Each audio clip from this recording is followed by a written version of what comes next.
Boa noite, esta é a Rádio Jampa Mil Graus. Eu sou Claudionor Mendes e estarei com vocês nesta próxima 1 hora no programa Ufologia Brasil, que hoje estará recheado de informações e relatos importantes. Fique com a gente.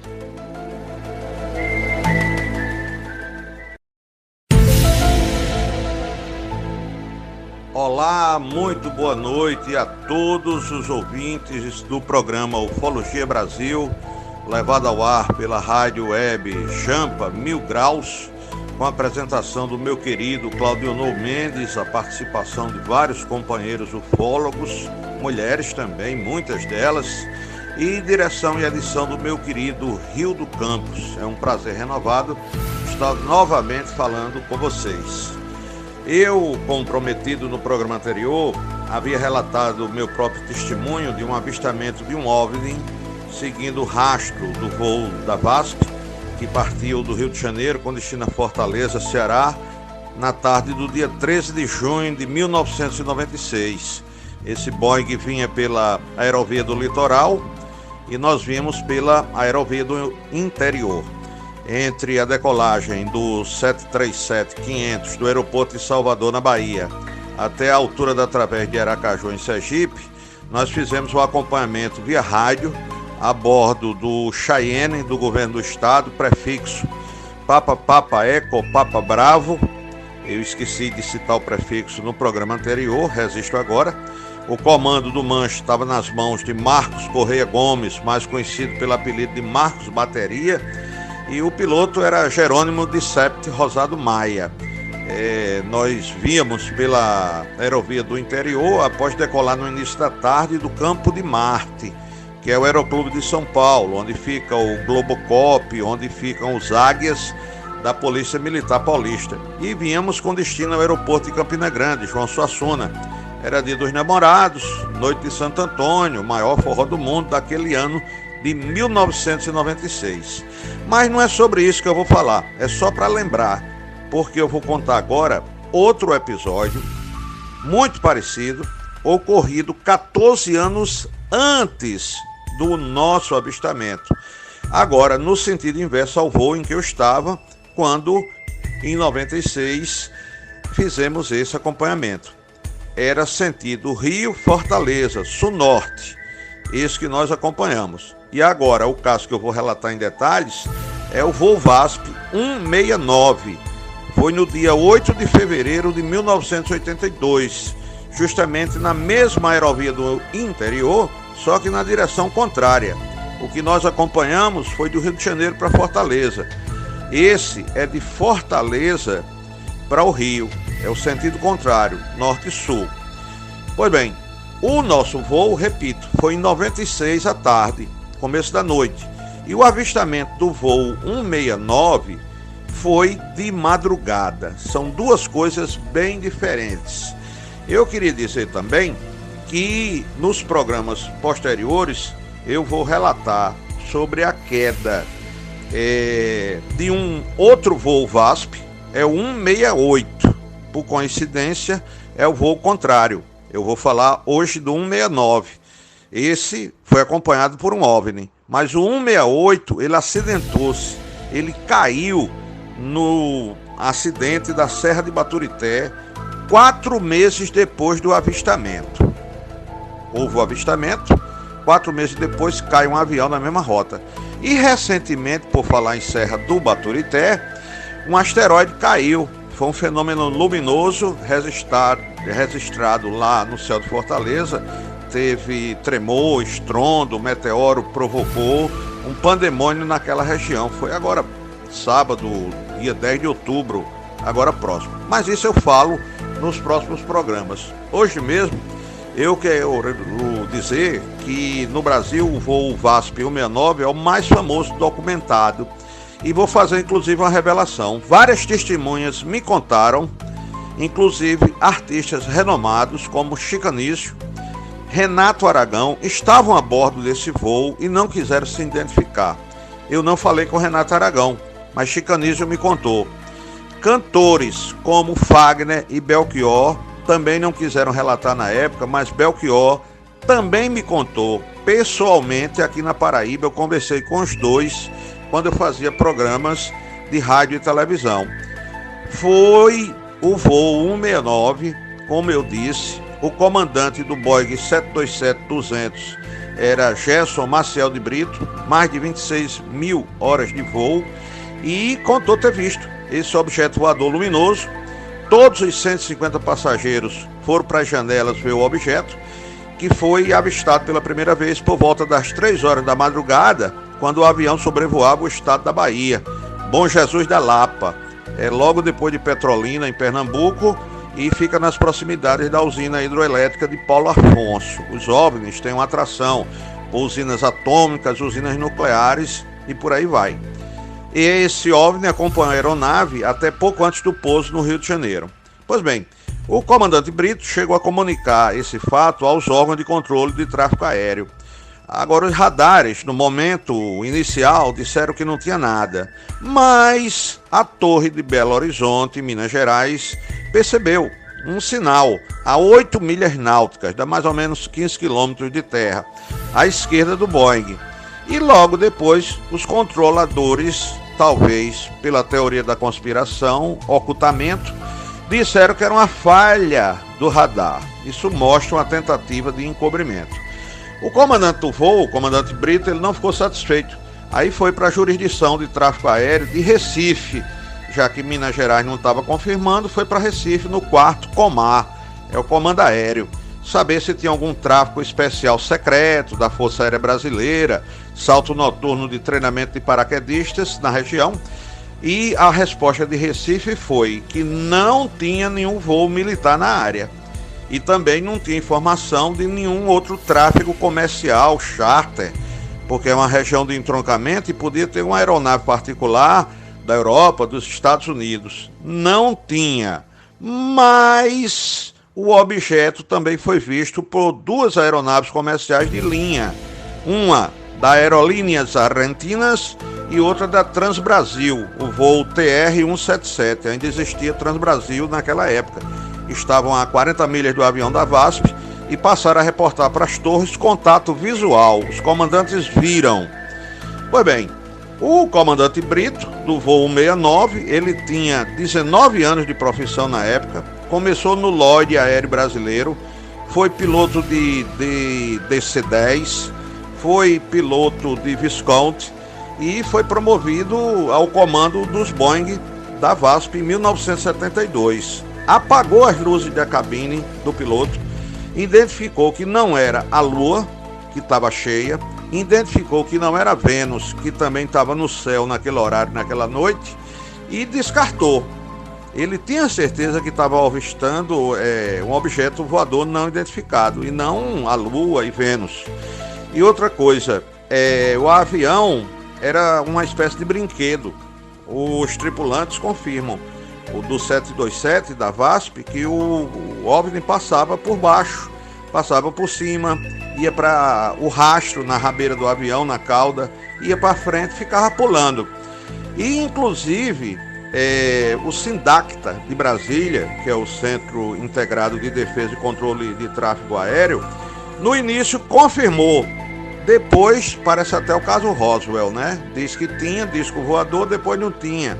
O SINDACTA, no primeiro momento, disse para o Jornal Nacional que havia o acompanhamento. Depois disse que era um eco no radar. O detalhe curioso é que havia vários religiosos a bordo para participar da 20ª Assembleia Geral da CNBB no Rio de Janeiro. E vou dar os nomes: Dom José Teixeira, bispo auxiliar de Fortaleza; Dom Edmilson Cruz, bispo do Crato; Dom Pompeu Bessa, bispo de Limoeiro do Norte; e o próprio Dom Aloysio Lockscheider, o cardeal arcebispo de Fortaleza, que foi candidato, inclusive, a Papa. E esses religiosos disseram para o piloto o seguinte: eu não vou ver, nossos bispos não vão ver essas coisas que não são de Deus. Não tem nada ali que seja de Deus. Se for de outro mundo, não é coisa de Deus e nós não vamos ver. Esse é o relato dos religiosos. Muito bem, a VASP terminou descendo o voo 169 na pista 14 do aeroporto do Galeão. e o OVNI seguiu o pouso na posição 11 horas até 3 minutos antes do trem de pouso tocar o solo da pista. É o relato de hoje. Volto no próximo programa para falar do meteoro que caiu agora no início do mês na Serra de Baturité e também do misterioso voo 168. Hoje eu falei do 169. Esse pousou. O 168 infelizmente caiu, matando todos os 150 passageiros e tripulantes. Um abraço, boa noite a todos.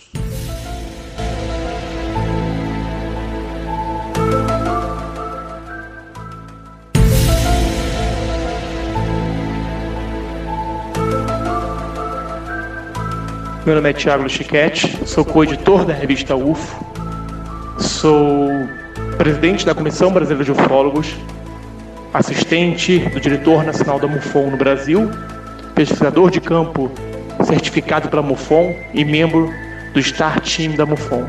Sou autor de 12 livros sobre ufologia, sendo 11 em português, um em inglês, dentre os quais Guia da Tipologia Extraterrestre, primeira, segunda e terceira edição, Guia da Tipologia dos UFOs e Quedas de UFOs, volume 1 e volume 2. Vou relatar agora 2 casos que eu pesquisei aqui no Distrito Federal. O primeiro aconteceu em 2003. No dia 4 de fevereiro, um senhor chamado João Pinto de Alencar, de 74 anos na época, paraibano e morador de Samambaia, uma cidade satélite aqui de Brasília, teve um contato aterrorizante com o OVNI. Seu João, como é conhecido, tem reputação de ser uma pessoa humilde, chegando a ser ingênuo às vezes. É reconhecidamente uma pessoa muito religiosa e cética quanto à existência de formas de vida extraterrestres. Entretanto, essa opinião mudou depois daquela noite de fevereiro de 2003. Às 10h15 da noite, ele me disse, em seu relato, que ele saiu de casa para fumar o seu cigarro de palha e olhava para o céu, despreocupado, quando percebeu uma estrela muito maior do que as outras se movimentando em vai e vem no céu. Aquilo deixou muito intrigado. Ele observava aqueles movimentos sem acreditar no que seus olhos estavam vendo. Ele me disse: "Olha, eu estava vendo aquilo, mas não acreditava. Parecia coisa de filmes e eu não acreditava em discos voadores. Como estava de noite, eu não sabia se estava perto ou longe." A casa do senhor João estava localizada num terreno isolado dentro de Samambaia, cercada por uma vegetação de cerrado, com árvores retorcidas e plantas muito baixas. À medida que ele ia andando para a frente da sua casa para ter uma visão melhor daquela estrela, aquela luz pareceu que se aproximou ainda mais. Quando ficou distante a 200 metros de sua casa, a luz aproximou-se com uma velocidade incrível e ficou a menos de 60 metros de onde ele se encontrava. O paraibano já não conseguia mais se mover devido ao medo. Segundo seu relato também, o objeto era redondo e emitiu uma luz amarelo-alaranjada muito forte, principalmente no seu centro. Parecia ser sólida e girar dentro de si como um liquidificador. Nesse momento, o seu João ele pegou uma manga que ele tinha em casa, tirou a casca, colocou na água com o liquidificador e ligou para me mostrar como era esse alaranjado dentro do objeto. Segundo ele, o objeto tinha entre 30 e 40 centímetros de diâmetro. A gente chama isso, quando o objeto é tão pequeno assim, de uma sonda. Em nenhum momento ele ouviu sons vindo do objeto, que ficou fitando João por quase 30 segundos, até que o pobre morador de Samambaia começou a correr. Devido à sua idade, ele não conseguiu correr muito e sempre olhava para trás para ver o objeto. E cada vez mais o objeto se aproximava, seguindo. Ele entrou em desespero e caiu no chão. Nesse momento, ele ficou de joelhos e começou a rezar. Ele tinha certeza que aquela coisa iria comê-lo e sentia uma quentura muito grande vindo daquele objeto. Ele fechou os olhos e se encolheu. Depois de quase 3 minutos, abriu novamente e se levantou. Tudo estava calmo e quieto. Nenhum sinal daquela bola de luz. O seu João voltou correndo para casa e contou para sua mulher, que disse nada ter visto ou ouvido. A senhora Vilma, esposa do seu João, informou que seu marido só ficou fora de casa por uns 20 minutos e que estranhou isso porque sabe que ele gosta de andar após o jantar, mas que nunca foi interessado em discos avoadores, como ela me disse.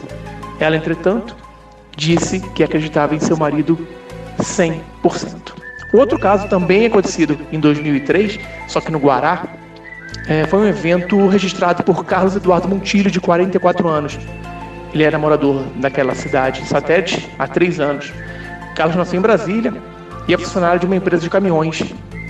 Ele era casado com o Jurema, que na época tinha 41 anos, assim, ele tinha 44, ela tinha 41, e era pai de 3 filhos, João Carlos, que na época tinha 7, Matilde tinha 4 e Jairo tinha 3. Carlos era tido por seus vizinhos e amigos como uma pessoa calma, que não bebe, não fuma e adorava jogar sinuca no bar do tiozão. Ele nunca teve problemas com ninguém na rua ou como vizinhos e era considerado um pai de família exemplar. Tudo começou, antes disso, atrás da casa dele existia um terreno vazio com mais de 30 metros de comprimento, 30 metros quadrados. Sua residência ficava localizada num ponto não muito elevado, mas com uma bela vista do resto da cidade. Segundo Carlos, era por volta de 1 da manhã do dia 8 de fevereiro de 2003, quando ele acordou para beber água. Como é de costume, foi até a casinha de cachorro, que ficava no seu quintal, para ver se o animal tinha água e comida. Quando se agachou para ver seu cachorro, uma intensa luz surgiu bem na sua frente. Ele tentou erguer os olhos para ver o que era aquilo, mas o brilho era ofuscante. Quando finalmente conseguiu levantar-se, olhou estupefato para um objeto oval, com uns 3 metros de diâmetro e a pouco mais de 25 metros de onde estava. Carlos contou que o objeto tinha uma coloração branca, mas muito brilhante, e parecia feito de porcelana. O OVNI estava quase pousado no chão. Dava para ver a grama mexendo, como se debaixo dele houvesse algo que produzisse um vento. O som que o objeto emitia era como um suave de uma corrente elétrica.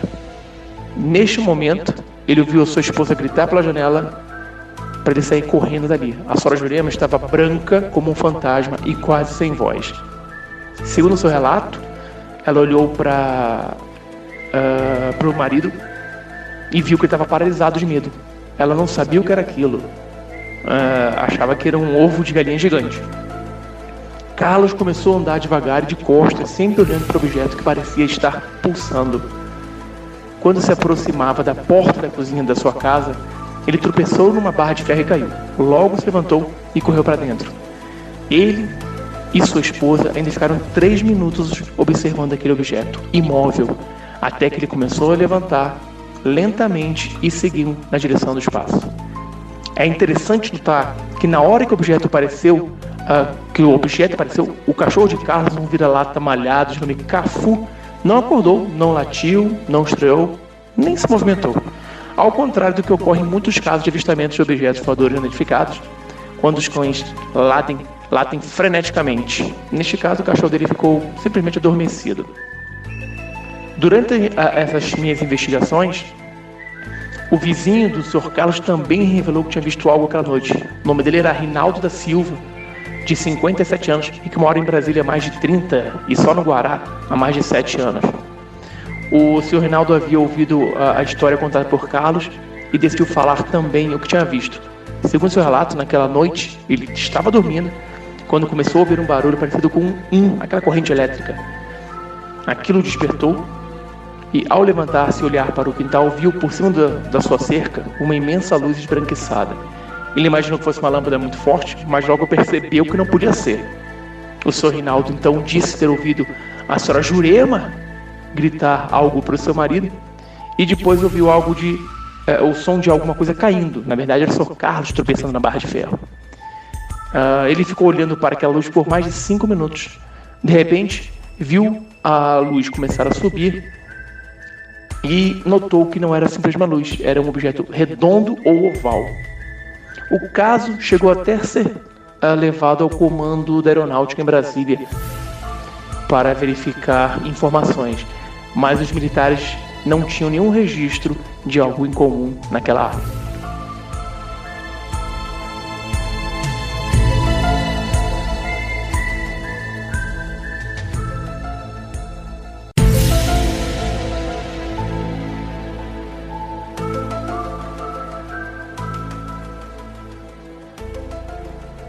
Meu nome é Gilberto Melo, sou consultor da revista UFO e fundador do Centro Paraibano de Ufologia, o qual eu tenho muito orgulho de ter como presidente hoje o Claudiodor Mendes. Bom, o relato que eu vou falar de ufologia hoje é um que aconteceu em Bananeiras com uma senhora, de nome Maria do Socorro.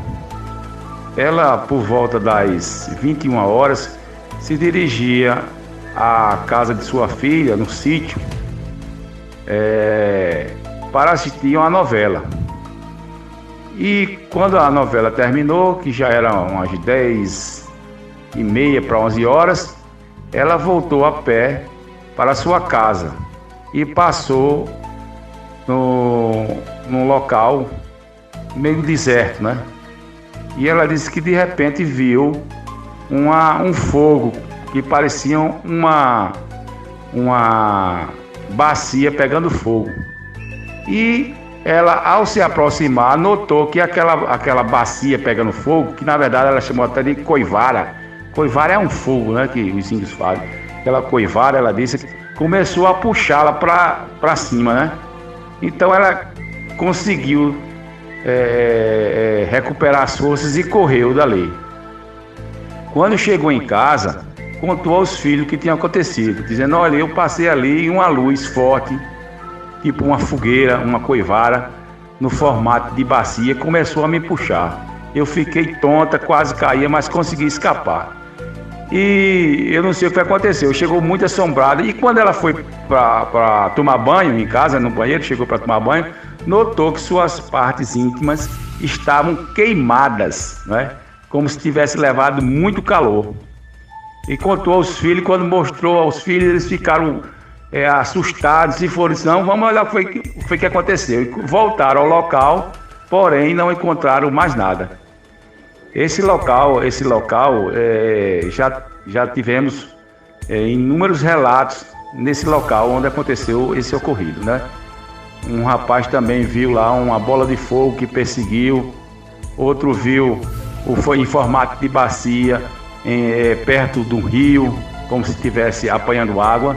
Esse caso ocorreu na cidade de Bananeira, tá bom?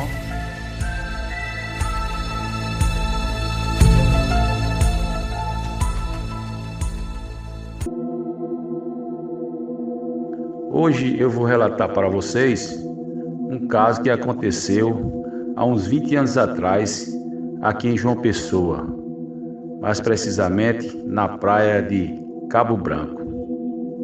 Bom, é o seguinte: seu Betinho, funcionário do Estado, hoje já falecido, nos conta que estava por volta das 11 horas do dia na praia de Tambaú, quando passou um carro com 2 pessoas e perguntou a seu Betinho onde é que tinha um restaurante. E ele informou: olha, o único restaurante que tem aqui na orla é no Cabo Branco, lá no final do Cabo Branco. Vocês podem ir até lá, que lá está funcionando ainda. Então os 2 caras que estavam no carro disseram: o senhor tem como nos levar até esse restaurante? Eu disse: rapaz, não, eu não posso não, eu moro aqui perto e não posso. Não, mas venha cá, não, faça esse favor aí. Aí convenceram o seu Betinho a os levarem até o restaurante, né? Chamado Pescador na época. Chegando lá, eles disseram a seu Betinho que não era desse mundo, né? Está em uma missão aqui na Terra. Seu Betinho estranhou aquilo e disse: pela conversa de vocês só falam em galáxias, planeta, essas coisas.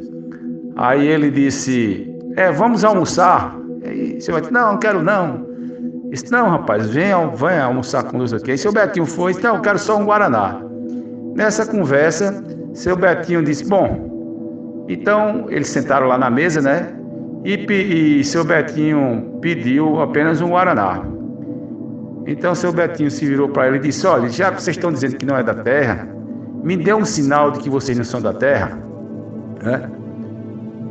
De repente seu Betinho apagou, não viu mais nada. Isso foi por volta de 11h30 para meio-dia. Quando seu Betinho acorda, ele estava na praia do Cabo Branco, lá na praia mesmo, com água batendo em seu rosto, lá na ponta do Cabo Branco. E o horário era de 9h30 para 10 horas da noite, né? Ele acordou com aquela água batendo no seu rosto. Então ele disse: o que é que eu estou fazendo aqui? Estou perdido? Aí levantou-se e foi se lembrando aos poucos do acontecido. Então foi até o restaurante e procurou saber. Disse: olha, chamou o garçom que estava perto. Vocês me viram aqui, eu e mais 2 senhores? Disse: não, o garçom que estava aqui já largou. Eu acho que ele ainda está aqui trocando de roupa. Eu vou chamá-lo. Aí chamou, o garçom veio e disse: meu amigo, sim. Aí ele disse: olha, eu estava aqui com duas pessoas, você lembra? Eu disse: lembro sim, o senhor e mais 2 pessoas. Só que pediram o almoço, o guaraná, e de repente sumiram. E não pagaram nada. Aí ele disse: como sumiu? Ele disse: sumiu. Eu voltei. Quando eu voltei, só encontrei o guaraná, e quando eu voltei com os pratos, com a comida, né, e pediram, não estava mais. Aí seu Betinho achou estranho aquela história, disse: mas rapaz, ele acha que foi abduzido, né, porque já se encontrava um horário avançado, né, e por sinal não foi pago as despesas, né. Seu Betinho então pagou a despesa, né, já tarde da noite, porque era o prejuízo, senão o garçom ia pagar, e foi para casa encucado, né, com o que tinha acontecido. Chegando em casa, ele começou a ver umas estrelinhas, alguma coisa no seu quarto, rondando como fosse luz, né, e isso passou muito tempo acontecendo. Inclusive eu fui até a casa dele na época, e a esposa dele confirmou, né? Um caso muito interessante, esse da ufologia paraibana.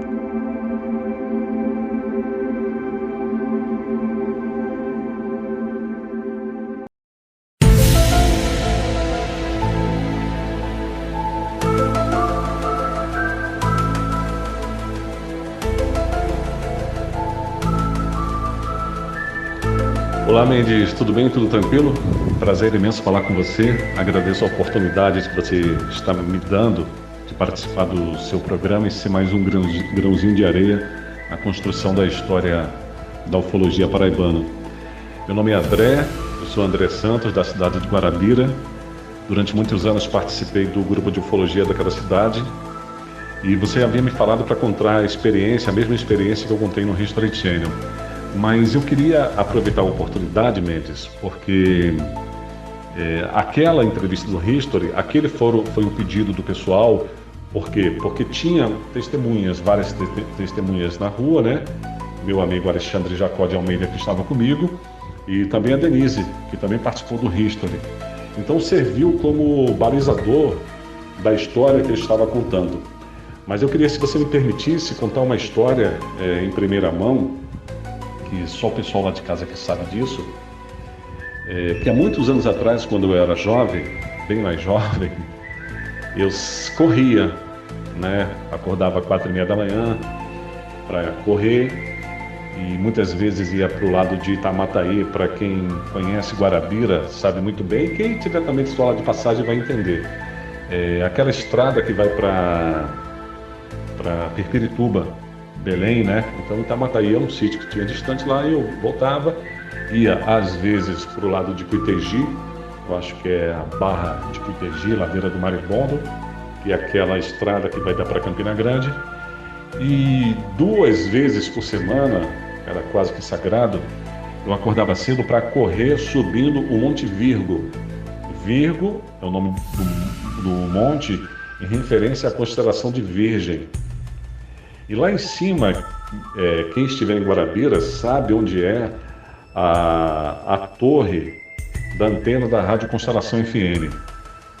Que no início a Constelação ela funcionava lá em cima no Monte Virgo, depois que ela passou a operar no centro da cidade. E durante muitos anos eu, 2 vezes por semana, eu subia aquele monte ali, às 4h30, 5 da manhã, e seu Geraldo Raimundo, que até bem pouco tempo atrás ainda trabalhava na Rádio Constelação, era a única testemunha que me encontrava lá em cima, né? Porque quando eu já vinha descendo, ele ia chegando para trabalhar, subia de bicicleta, seu Geraldo, aí falava, bom dia, boy, bom dia, seu Geraldo, tudo em paz? Então, esse nosso encontro, eu descendo a ladeira e ele subindo, durou muitos anos. E durante todos esses anos eu nunca tinha tido experiência nenhuma ali no Monte Virgo.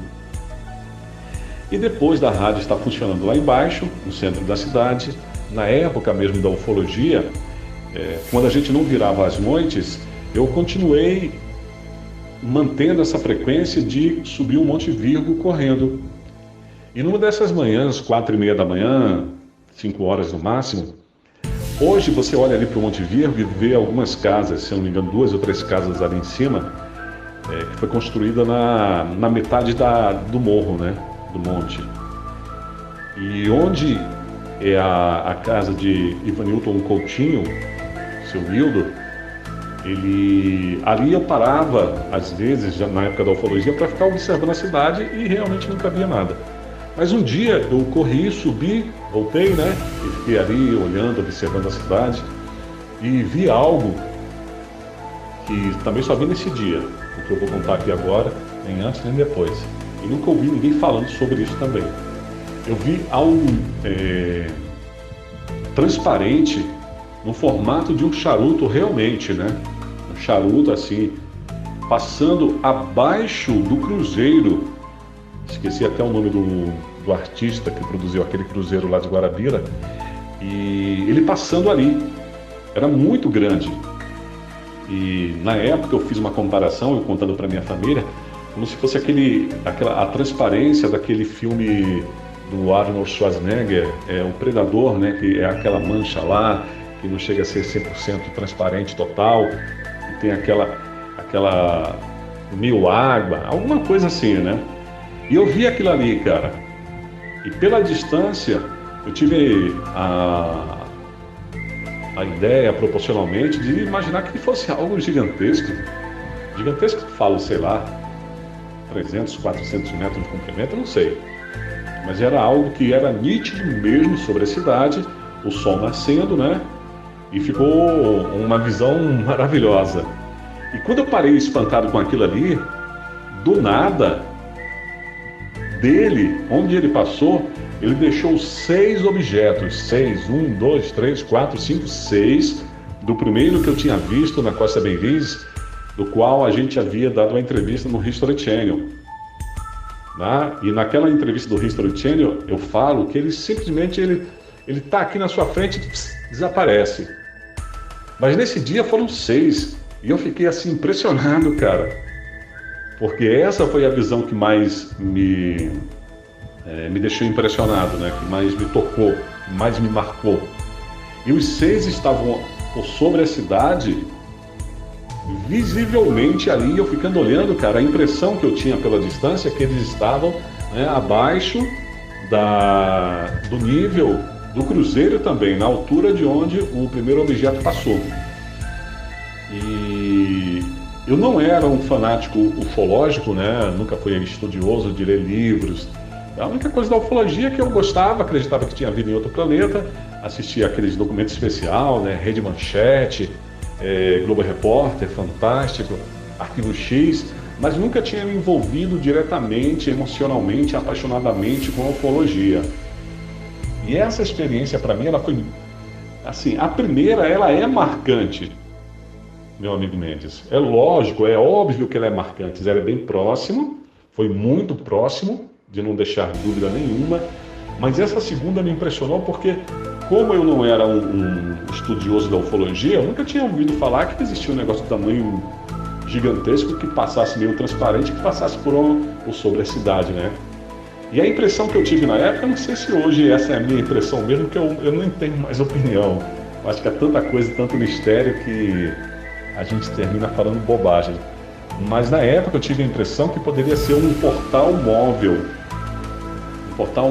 de um universo paralelo. E dali de dentro saíram esses 6 objetos. Quer dizer, eu não estou afirmando, eu estou dizendo, eu acho. E eu fiquei observando os 6. E de repente, da mesma maneira da primeira aparição, que na frente de todo mundo ele simplesmente desapareceu, os 6 também desapareceram. Então essa para mim foi bem marcante também. Eu nunca tinha tornado público isso devido ao fato de eu estar sozinho e não ter ninguém para corroborar a história, né? Mas essa foi uma história bacana. Foi uma história bacana mesmo. Eu vi perfeitamente.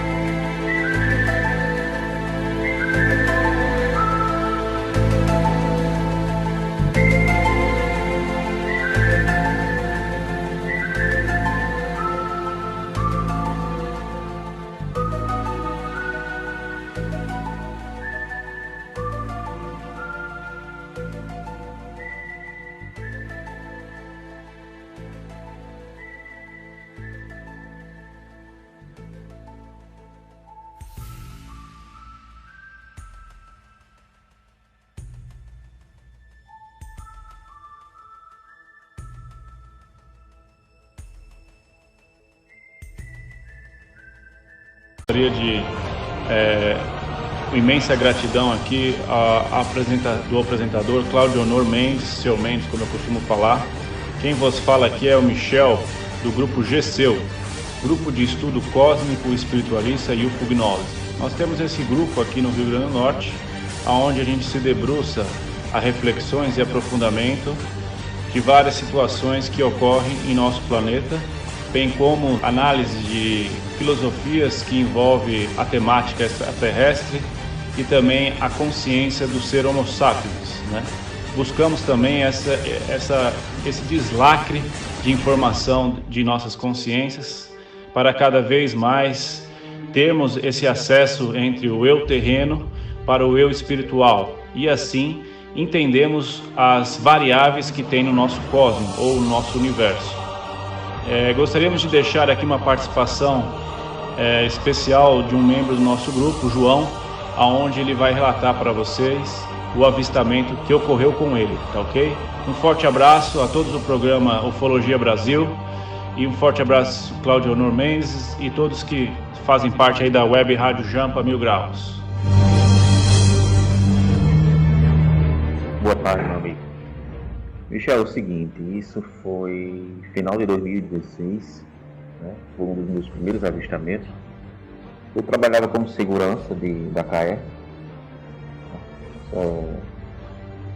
Isso é lá numa barragem, fica no município de Barragem das Carnaúbas, no município de Caicó, Rio Grande do Norte. E era eu e outro rapaz que é meu cunhado. Na época ele tinha uns 14 para 13 anos. E era mais ou menos assim umas 12h30 para 1h, a gente levantava para fazer o turno, né? E ficamos lá em cima da parede do pastor e ficamos conversando. De repente deu um clarão, tá? Aí ele levantou, a gente olhou e ele olhou para mim assim: você viu? Vi. E a gente tava falando de ufologia, né? Praticamente a gente tava ali conversando, fazendo uma vigília, observando a noite bem escura, e abriu esse clarão. E na abertura desse clarão saiu, a gente não viu nada, mas a gente viu 6 bolas de luz. 6 bolas de luz.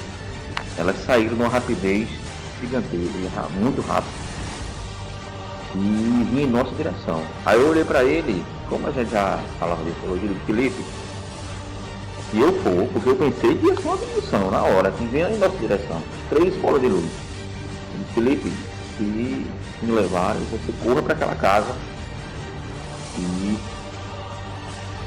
avisa que eu tô bem, talvez eu retorne. Aí ele se agoniou, né? Elas vieram, quando chegaram quase bem próximo, você via aquele clarão total, você olhava para o chão e você via tudo bem claro. Elas se uniram e desapareceram. Entendeu?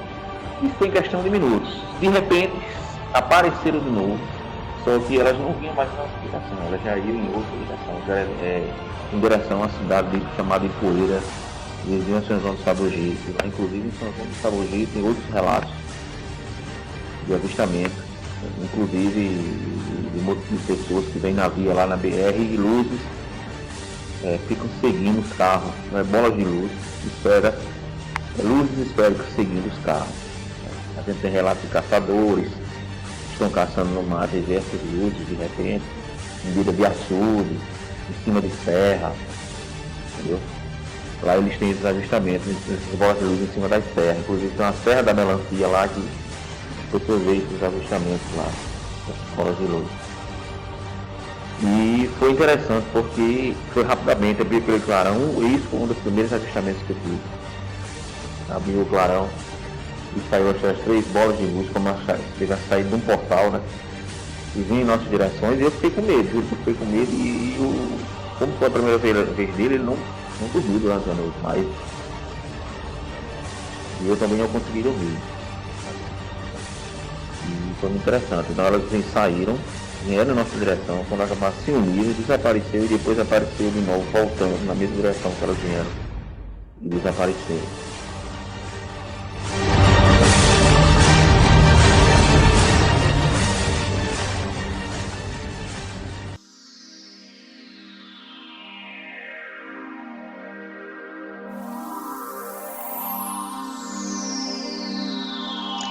Olá, meu nome é Tânsia Aquino, moro em João Pessoa, na Paraíba, e estou aqui para relatar um OVNI que nós vimos, no caso eu e meu esposo, em janeiro de 2018, na orla de João Pessoa, na praia do Cabo Branco, mais ou menos às 5h20 no máximo, era um entardecer. Nós vimos esse OVNI na posição sul e ele estava indo em direção ao oeste, muito grande, era muito grande, em forma de círculo, na cor prata, e ele se movia não tão rápido. Deu tempo da gente observar bem, da gente desfrutar daquela dádiva de poder estar vendo aquilo ali em plena luz do dia e juntos. Foi um marco na nossa vida e lembramos com muita vontade de ver. Ele foi o que nos proporcionou a curiosidade de estar buscando mais sobre a ufologia. A gente já viu outros também, que eu posso estar relatando também em outro momento, até para que ele também possa falar. E é isso.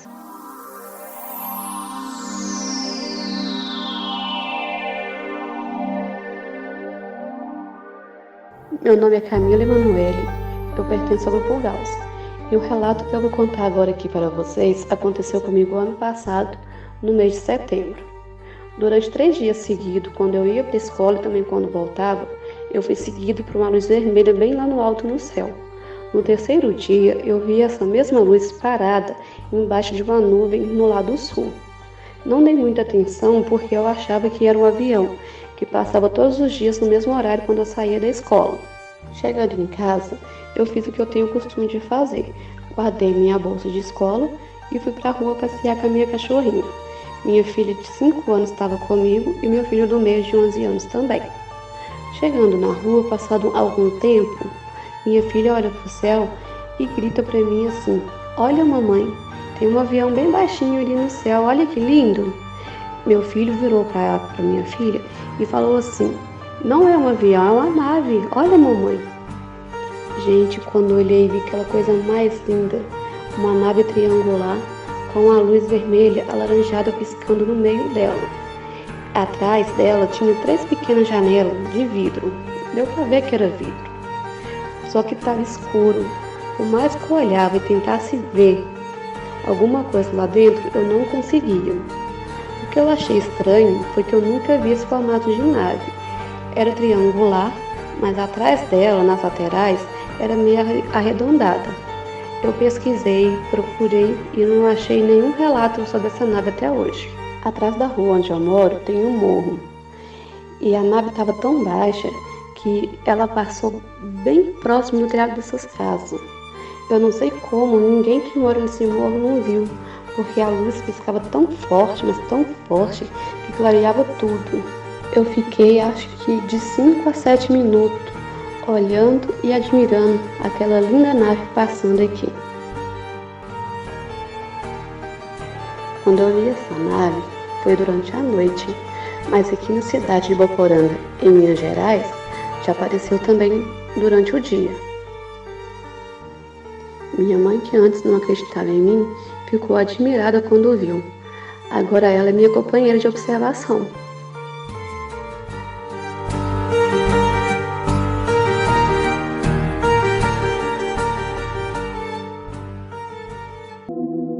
Boa noite, aqui é Camila Moreno. Eu sou administradora do Grupo Gauss e segue aí o relato do seu Isaías Lourenço, do Rio de Janeiro.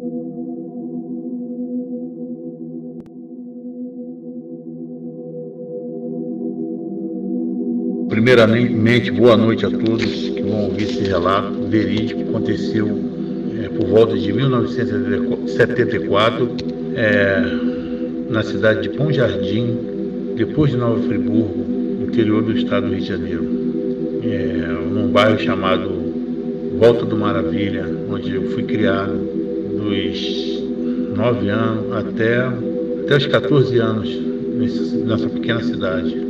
E lá, a gente, como criança, eu sempre fui afoito, né?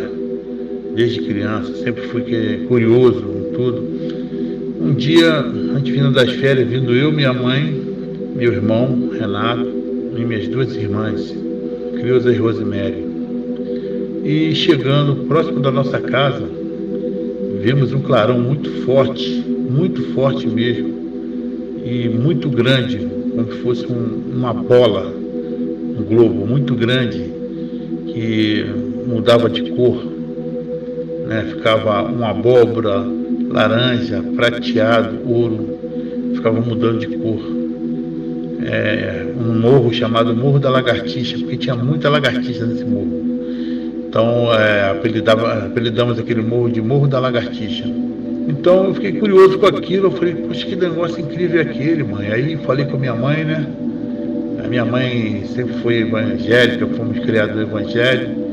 A minha mãe, não, aquilo deve ser coisa de americana, meu filho, você não vai lá para ver nada, aquilo ali deve ser alguma coisa. Eu falei, não, mãe, ali é um disco voador, mãe. A senhora falou que isso não existe, que só temos nós aqui na Terra, mas olha lá, mãe, olha lá, todo mundo que vinha junto com a gente, isso era mais ou menos às 11 horas da noite.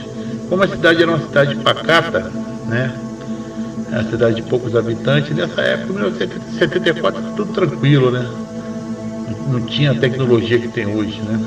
Então, aí ficou todo mundo ali parado, olhando aquilo ali mudando de cor, lindo, olhando aquele negócio, mas muito grande mesmo, né? O tamanho assim, quase do tamanho, vamos supor assim, de um estádio de futebol, muito grande mesmo. O morro ele era chapado em cima e era muito grande.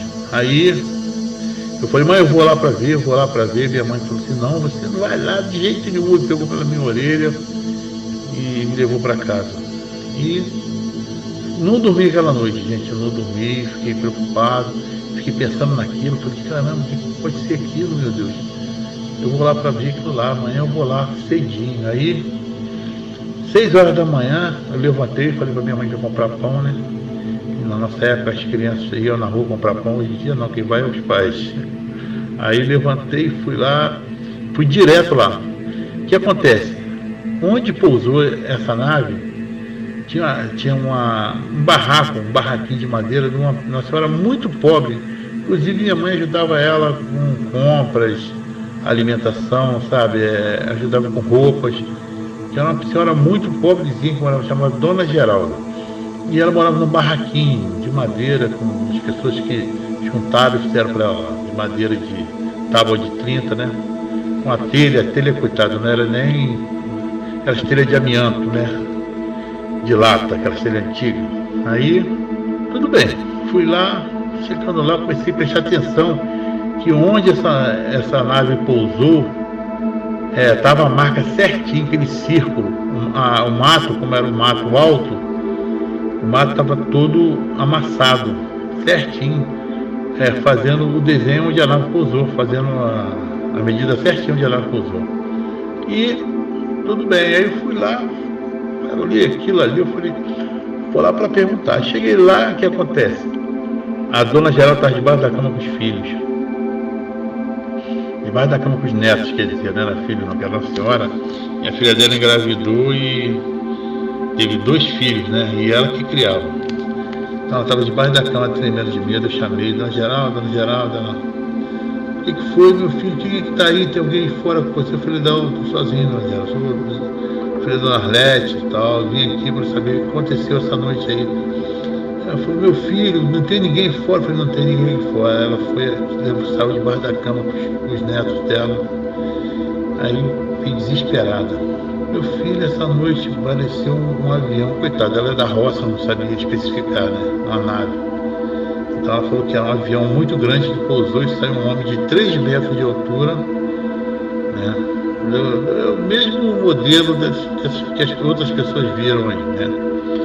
Um homem muito alto, muito magro, fino e comprido, que comandava os outros todos pequenininhos. Os outros eram tudo assim de mais ou menos 1,10 m, por aí, não passava disso não. E ele mandava eles recolherem plantas, pedras em volta da nave. Aí ela não entendia o que ele falava, ela falou que a língua dele era muito diferente, uma língua muito diferente, ela não entendia, só escutava, só prestou atenção que ela via pela fresta das madeiras do barraco dela, ela ficou lá escondida vendo, né? E trancou a porta, né? Antigamente, né? Aquela tramela que falava, né? E ela colocou essa tramela, então ela ficou de dentro da casa dela, prestando atenção no que estava acontecendo. E quando ela viu que aquilo que não era ser humano, entendeu? Foi quando ela se apavorou, ela correu para debaixo da cama, chegaram perto da casa dela, tentaram forçar a porta dela para entrar, ela se escondeu debaixo da cama. Aí ela falou que ficou lá debaixo da cama e via eles correndo para um lado, para o outro, e pegavam uma coisa, pegavam outra, e falavam um com o outro, mas numa voz que não tem como explicar, ela não soube explicar. E daí quando eles foram embora, gente, aí que tal? A nave deu aquele vácuo de vento, levou a esteira dela toda, jogou a esteira dela longe, por causa do vácuo que deu, subiu de uma vez só, e levou as telhas todinhas. Nós tivemos que catar a telha quase 100 metros de distância da casa dela, de 20, outras de 10, assim, catando as telhas que a gente ajudava ela a montar o telhadinho dela, né? E eu falei, não, a senhora vai lá e conversa com a minha mãe sobre isso. Ela fala para minha mãe que a minha mãe não acredita nisso. Ela fala que a senhora viu. Ela fala, meu filho, eu vi. Era muito estranho, os homens muito estranhos. Eu nunca vi um ser humano assim. Eu falei, então, mano. Aí outra coisa que me encucou, gente. Outra coisa que me deixou muito preocupado. Encucado, não preocupado não. Não preocupação nenhuma. Nessa época eu tinha 10 anos de idade. E aí, o que ficou, assim, que me deixou mais cabreiro foi que onde a nave pousou, parece que ela sugou de dentro para fora a terra. Por quê? Onde a nave pousou estava saindo fumaça. Fazendo fumaça, aquele onde ficou a marca, aquele amassado, ficou saindo aquela fumaça. E quando eu fui ver, o que acontece? A capim estava verde em cima, as folhas do capim estavam verdes, mas a raiz do capim estava cinza, de dentro da terra cinza. Tu puxava assim, vinha como se tivesse botado fogo de dentro da terra para fora, entendeu? Mais ou menos isso aí. Aí aquilo ali que me deixou encucado, eu pegava, tirava o capim assim, puxava, a raiz toda queimada e toda sugada e cinza acesa ainda, como se fosse um cigarro. Aquilo ali que me deixou muito bocado, como tipo assim, eles abastecem, sugando alguma coisa do nosso planeta, da nossa Terra, entendeu? Acho que é para abastecer a nave deles, entendeu? Acredito que seja isso. E foi isso, essa foi a minha história. Nunca mais esqueci, nunca mais vou esquecer, porque isso marcou minha vida até hoje. Entendeu? Eu não sei se hoje eu teria a coragem de me aproximar, igual naquela época. Naquela época eu era muito afoito, eu tinha curiosidade de tudo eu queria ver de perto. E minha mãe não deixou, mas isso eu nunca vou esquecer. Então essa é a minha história. Isso aconteceu no ano de 1974, na cidade de Bom Jardim, depois de Nova Friburgo, estado do Rio de Janeiro. Tá ok, gente? Uma boa noite aí. Que isso aí sirva de material para ajudar os ufólogos aí. Tá ok? Boa noite.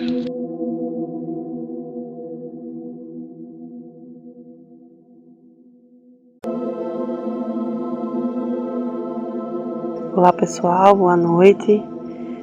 Me chamo Isabel Duarte, eu moro na Paraíba, né, no município de Santa Rita, precisamente no bairro de Marcos Moura, tá? E eu vou relatar aqui para vocês um dos momentos mais gratificantes, os momentos mais intensos da minha vida, onde eu tive outros momentos também, mas esse foi um dos mais que me marcou. Foi no ano de 2020, eu não lembro precisamente a data agora, mas há mais em média de 4 meses atrás, 4 a 5 meses atrás, era no horário mais ou menos entre meia-noite e 30, tá? E ao sair da minha residência, eu estava nos afazeres domésticos, ao sair da minha residência, fui colocar a luz fora, e uma luz no horizonte me chamou muita atenção. Porém, onde eu moro é descampado, são milhares de hectares de lotes que só servem para plantio. São plantio e ao observar essa luz muito forte no horizonte, me chamou a atenção, né? Como eu já tive outras experiências, outras já presenciei, né? Outras luzes também que me chamaram a atenção, em movimento. E eu permaneci olhando e comecei a gravar. E ao perceber essa gravação, e essa luz, esse foco, ele começou a ficar muito forte. E ele começou a se movimentar, como se viesse mais próximo ao solo, mas estava muito próximo ao solo, e depois se elevava, próximo ao solo e se elevava. E nesse movimento que o objeto fazia, a luz era tão forte que dava para perceber de onde eu estava, que o clarão ao redor,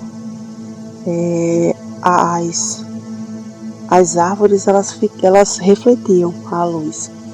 E ao olhar mais para cima, eu percebi que começou a existir uns pontos bem fraquinhos de luzes ao redor, mas bem próximo, assim, acima daquele objeto, bem próximo. E quando essas luzes menores começaram a ficar um pouco mais forte, começou a surgir uma luz mais forte e outra mais fraca, dentre essas ao redor do objeto.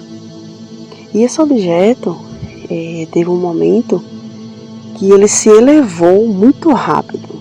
Lembro eu que ele se elevou assim muito rápido e depois ele baixou novamente. E quando ele baixou, 2 pontos de luzes que estavam acima do objeto maior, eles como se entraram naquele objeto maior, naquela luz mais forte, e depois veio um outro que eu não tinha visto.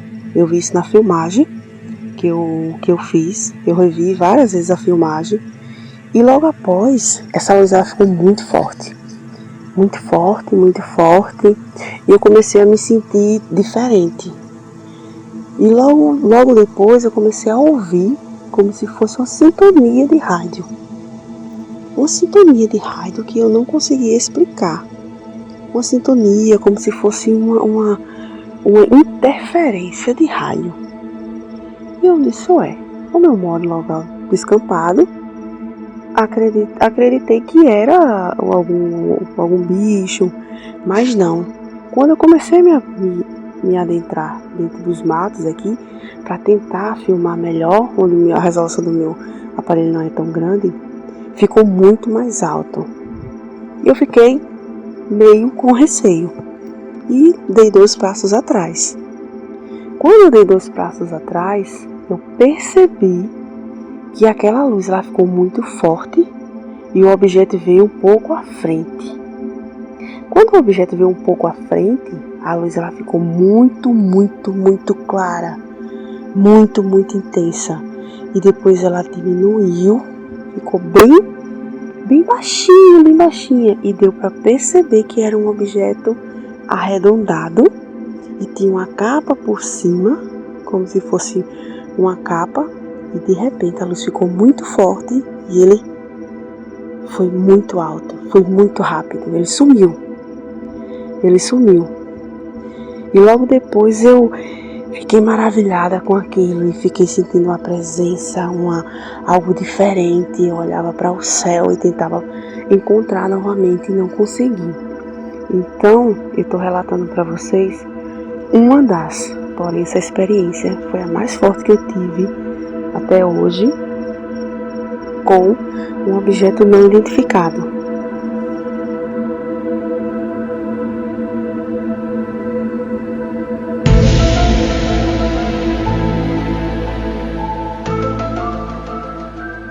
Boa noite, meu nome é Martinho Barbosa, sou vice-presidente do Centro Paraibano de Ufologia. Hoje estou aqui para relatar sobre uma vigília que aconteceu alguns anos atrás no bairro do Valentina Figueiredo, aproximadamente em 96 ou 97.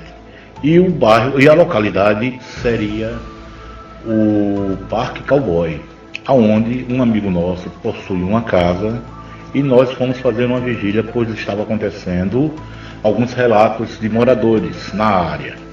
Ao chegar no local, nos acomodamos, preparamos todo o ambiente e iniciamos nossa vigília. Por volta das 9h30 da noite, um objeto com uma luz intensa e translúcida apareceu aproximadamente a uns 200 metros de distância do local. Vindo a se aproximar gradativamente, esse objeto começou a emitir um flash de luz, aonde chamou a atenção de todos nós. Éramos em torno de 12 pessoas. Levantamos e fomos em direção ao objeto. Eu possuía uma lanterna e acendi a lanterna várias vezes, tendo resposta imediata do objeto. De repente o objeto se apagou e nós fomos em encontro ao local onde o objeto tinha aparecido. Chegando no local, percebemos que tinha uma espécie de abismo, aonde tinha aproximadamente uns 15 metros de altura. E o objeto estava alocado embaixo do abismo.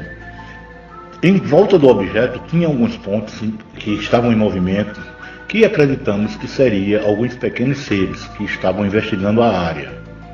Entendeu? Ao voltarmos à casa, o objeto alçou voo e desapareceu no céu. Rapidamente, como apareceu, ele também desapareceu, sem deixar vestígio ou marcas. Isso aconteceu aproximadamente à 00:30 desse lindo dia.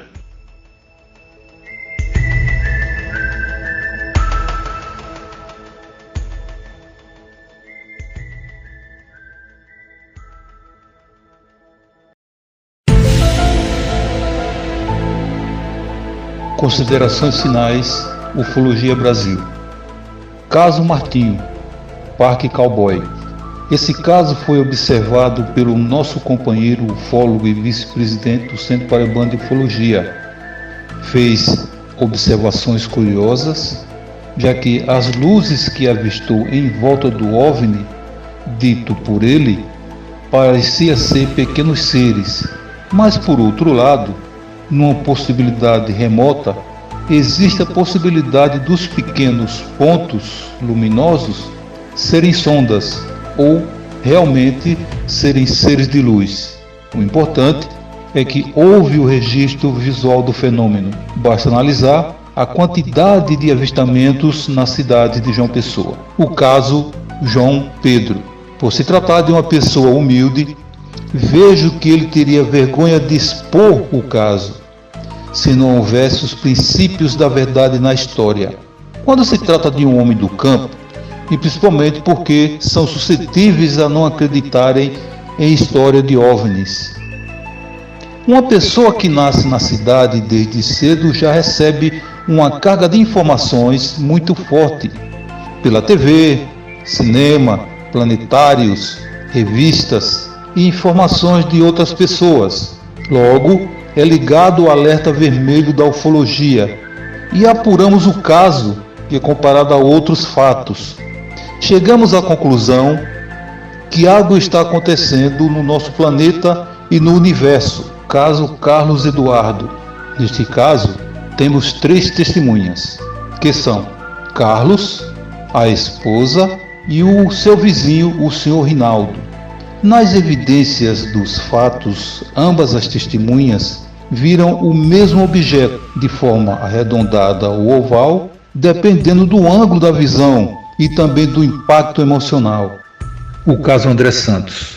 O que o nosso amigo André Santos viu no Monte Vigo, em Guarabira, foi um portal ou uma nave em formato de charuto.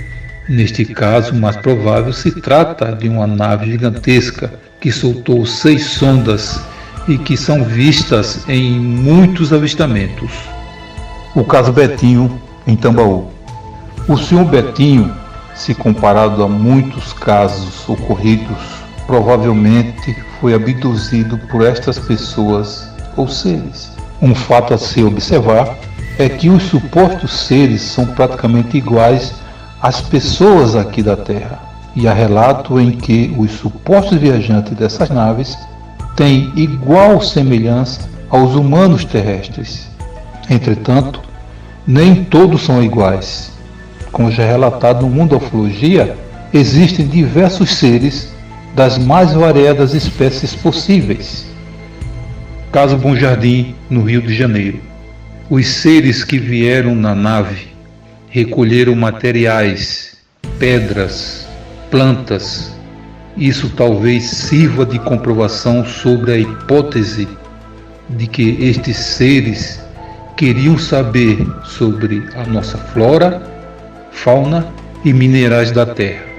Outro fato curioso ocorrido em Bom Jardim é o capim queimado de dentro para fora, ou seja, a raiz queimada do mato comparada com um tipo de micro-ondas que cozinha de dentro para fora. Que tecnologia seria essa? Alienígena? Fica a dúvida, caros ouvintes. O caso Camila Emanuele, em Minas Gerais. O importante neste caso é o crédito que as pessoas têm quando avistam um OVNI pela primeira vez. Um exemplo claro é a da mãe de Camila, que antes não acreditava no fenômeno, porém agora passou a observar e fazer companhia à filha para os avistamentos. Caso Maria do Socorro. Entre um caso e outro, observamos algumas particularidades.